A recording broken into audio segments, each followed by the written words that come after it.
think wellness is sort of wholeness of sort of mind, body, and spirit. It's the ability to take your gifts that Creator gave you and do what you need to do with your life with those things to the best of your ability.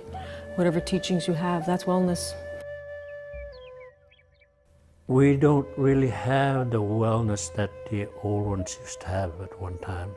One, because they trained their loved ones. They taught them physics, they taught them spirit. In fact, a lot of our society, scientists are finally catching up with a lot of our tribal science, and they're getting blown away.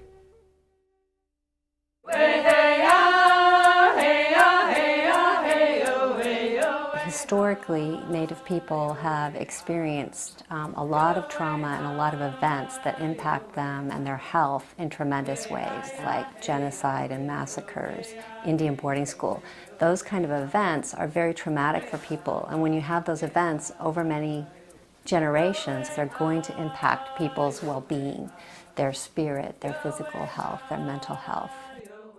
Native people before the colonization, and this is according to the best science that the Western people have, is that we had actually quite complex cities and quite complex science.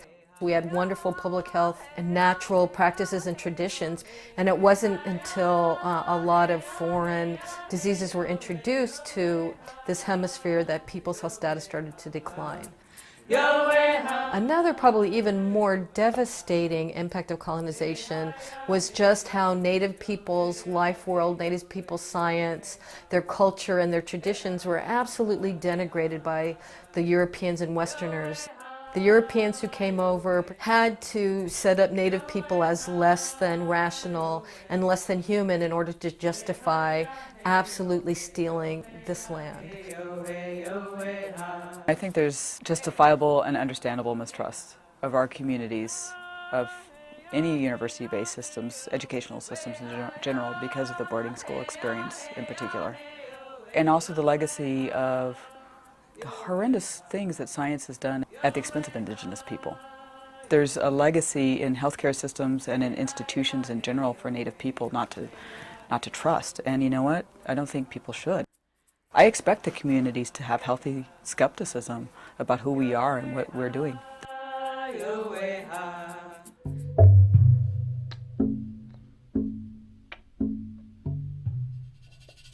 Europeans came to teach us, and they didn't honor what we could teach them. That's a negative statement. I'm taught not to do negative statements, but that's a true statement. I think our people have survived because we remembered the original teachings we each had as tribal people. I also think that we were pragmatic people. And when we saw things that could make our lives better for ourselves and for others, I think we took them. We were always exchanging ideas. And so I think that that's how we survived too. It was a bit of collaboration and picking out the best ideas of what we had. Science has always been with us, so bringing our traditional scientists and our traditional elders together with our Native colleagues who are Western trained as well, and putting all of these tools together to help our people eradicate health disparities. And it's international in scope because we're a global community, and the reality is colonization has affected our peoples all over the world. It's not as if the ideas that we're looking at the universities are new to Indigenous communities, or that people haven't been thinking about health disparities or wellness for generations and centuries.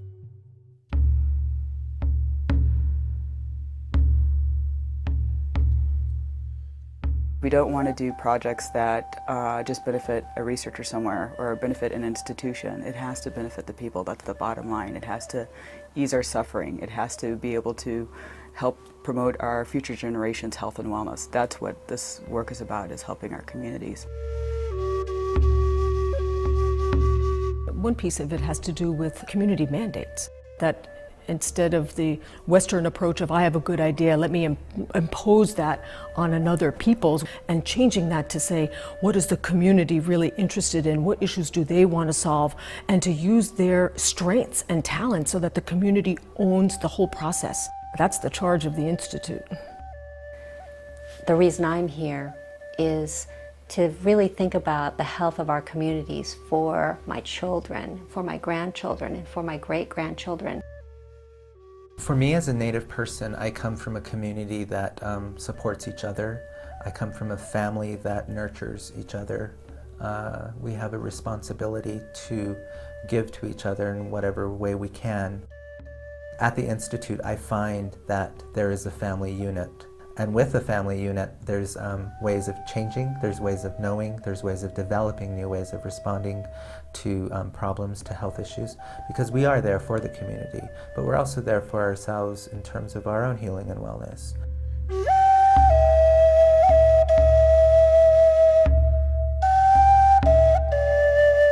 The very best 21st century universities will measure their success not in terms of who they exclude, but rather by their inclusivity, who they include. The mandate says that we're looking at the health of people, all of our people in all of the 5 states. And 25% of the American Indian Alaska Native population lives in our 5-state area. That is the mandate of the law, so I'll consider that a treaty of sorts. And ethically, I think that's also the right thing to do.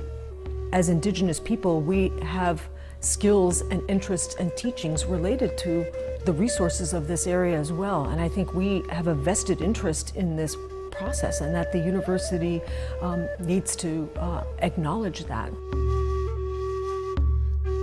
Everybody benefits from this. Everybody's science improves. Everybody's wellness improves. Now we're saying, well, it's not a matter of us asking permission to be at the table. It's that, no, we need to be at this table. If we want a better society, we want a healthier world, we have to be at the table. And so we're doing that.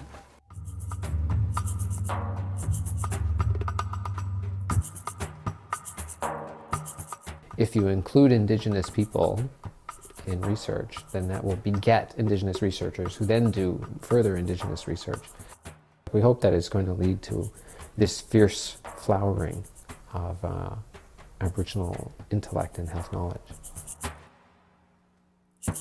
Tribal communities are taking much more responsibility over the production of knowledge about Native people. So they can assure that the questions that are asked and the research that is done has a positive impact on the reservation. They also make sure that any opportunities for research on the reservation are paired with training for Native people. And these opportunities often are pipeline opportunities for high school kids or college kids who might have never thought that they had the ability to do research.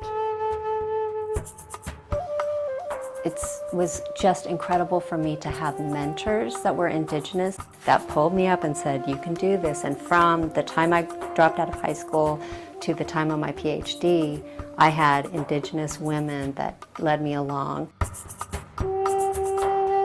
Getting Native students into doctoral education, there's a tremendous amount of barriers out there. What we can do from the inside is to make it normative that we are going to graduate 500 Native doctoral students.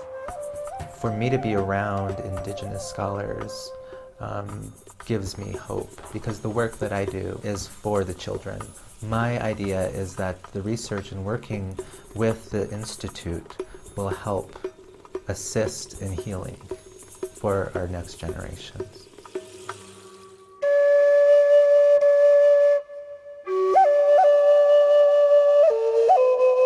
When I walk down those corridors, I find a group of engaged and vibrant people that have actually transformed this place. It's a place that makes it possible for those young scholars not only to survive, but to thrive in academia.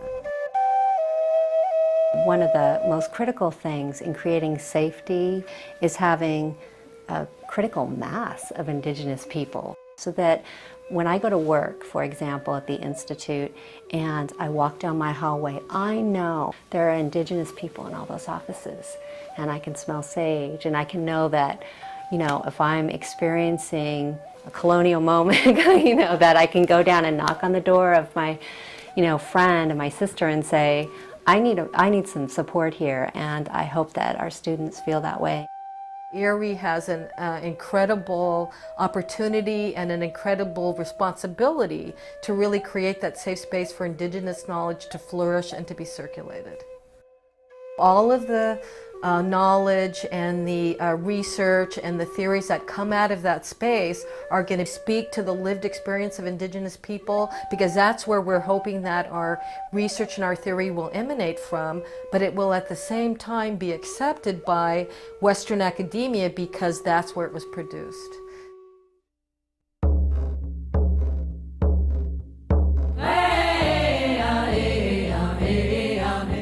I absolutely know for a fact that happiness comes from being able to give back as well. And I know that Native communities have so much to offer the world. And I think Native people need to be afforded the opportunity to give back to the world and to share our wisdom and our insights with the world. I think that would be the highest level of wellness for Indigenous people.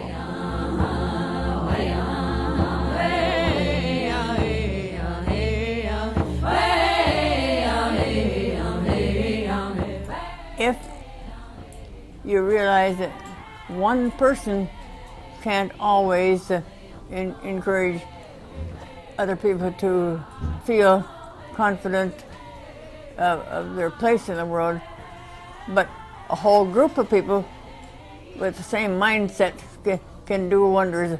We have a big family of people who are going to help go uphill. If we have to fight our way upstream, we can do that because there are lots of us.